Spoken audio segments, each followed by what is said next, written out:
You know, friends, a lot of interesting things always seem to be happening around the world, and especially in India. Recently I came across a wonderful article. I am also, I think I start whining also because whiner versus whiner may make a positive effect on people who are listening to this conversation. Now, I'm just trying to and as I say, it's a conversation.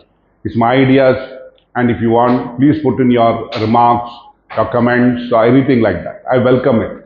Mostly, I like to have criticism because I may be looking at very differently, objectively, more objectively than what is necessary, but I would like to have your criticism on that. Now, coming to the topic which I told you about, a very interesting topic, it's an Oxford study. And the Oxford study says Pragati fast tracked 340 projects. Now, the Pragati platform means it is what you call, it is a infrastructure development platform. Because a lot of projects were held in abeyance. They were standing all alone without anybody, like orphans for decades, 20 years, 25 years, 25 years, 10 years, 15 years. Even a small bridge over a river in Assam was waiting for 15 years. Another project was waiting for 27 years. These are the things which we must look into. What are the positive things that are happening in India? Rather than whining always about taxes and always about GST, always about income tax. Let us wake up. Let us come out of the mess that we are in. Now, we must understand that we are looking at a growing, developing economy. Now look at it. Pragati says, it says here that India has charted a path that other emerging economies can emulate.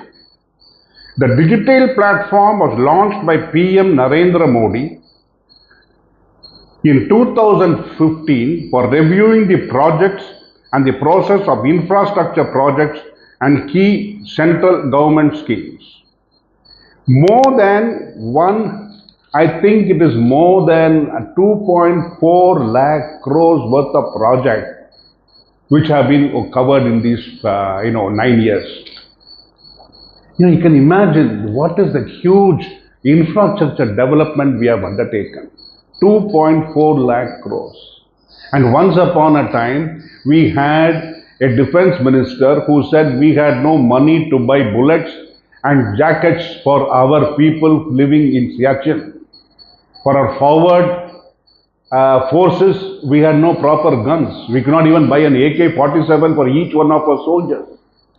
But today we are looking, that is independent of that, we are able to invest and grow and develop and invest for 2.4 lakh crores worth of projects completed.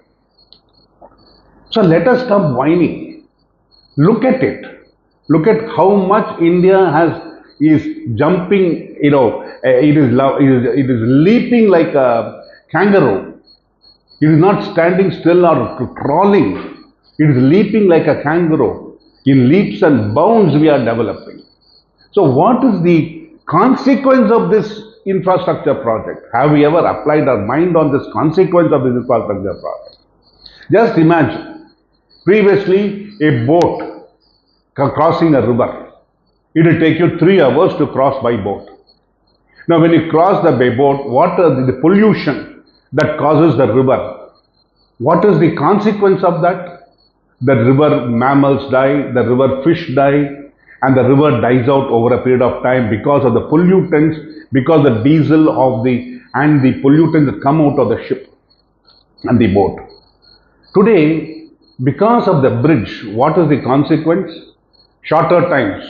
What was taking 3 hours to cross, you can now cross in 15, 20 minutes or even half an hour maximum. So what happens? The amount of saving, for example, you are transporting a particular item to another side of the river. For example, you are transporting wood. Now, what was taking first loading then traveling, then unloading. What are the costs? What is the time effect on this? Have you ever thought about it, analyzed it? So if we use the bridge, it is one time it is loaded there, and immediately within 15 half an hour it reaches the other side and is unloaded. Imagine the time framework and the time saving and how much of trading which can take place between two parties. I am talking about the one side, that the two-side work. The bridge is a two-sided bridge. So you have two-way traffic. When you have two-way traffic, you can imagine the amount of business that can be developed. Because of that, you can imagine the amount of employment can generate. The amount of employment generates means that the people there have job opportunity and they need not run to other states for the purpose of jobs. So you can, for one single infrastructure project of a bridge, you have so much. So imagine a road connecting two distant parts of an underdeveloped state like Bihar, because Bihar is supposed to be an underdeveloped state. And you can imagine the road development in today. Today they are looking at investing 1 lakh crores worth of infrastructure roads project alone in Bihar. And the poverty levels of Bihar compared to other states is definitely bad. We must admit on that, though we may not like it, but we must admit that it is still not caught up to the level of other states like Madhya Pradesh or like Karnataka or like Maharashtra. It is still having certain problems. To sort out the problems, infrastructure is what you call the necessity. And the necessity has been now the initial, as you call, for a sick man, the initial dose of the vitamin and the antibiotic has been given. When the initial dose is given, it should not be too much.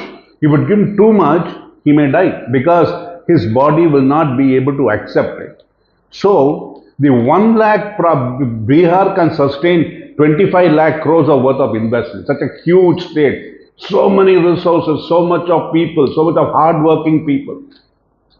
It has the best people who can, give every type of service to you. It's got intellectuals, it's got scientists, it's got philosophers, it's got so much in its background. And if you look at the history of Bihar, it's got a history unparalleled in the world and unparalleled in India.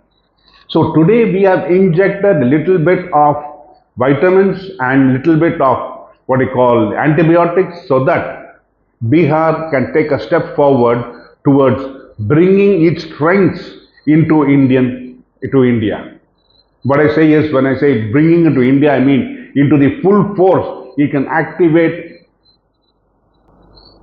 Imagine the amount of additional strength India will derive when all the states become powerful. They become strong. They economically depend. They don't economically depend on other states or on central government. When each of them become a central power by itself, because a power by itself, the amount of GDP growth you can imagine. And especially Bihar, which now has got a huge amount of natural resources and bordering Bangladesh, if it can calculate and it can burn and it can use the resources of West Bengal, and you can imagine the amount of development India can, unimaginable. The contribution of that single state can put India a notch up. I would say, instead of looking at another 5 years for development, I would say now Bihar also develops on the level of Madhya Pradesh or Gujarat. It can, it can bring India within the reach of $30 trillion economy earlier than 1975. So I would say that these are the few things we should look at what India, the government is doing, rather than keep on whining. Whining is a bad habit which we have developed over the years. Let us stop it and let us look at it more positively.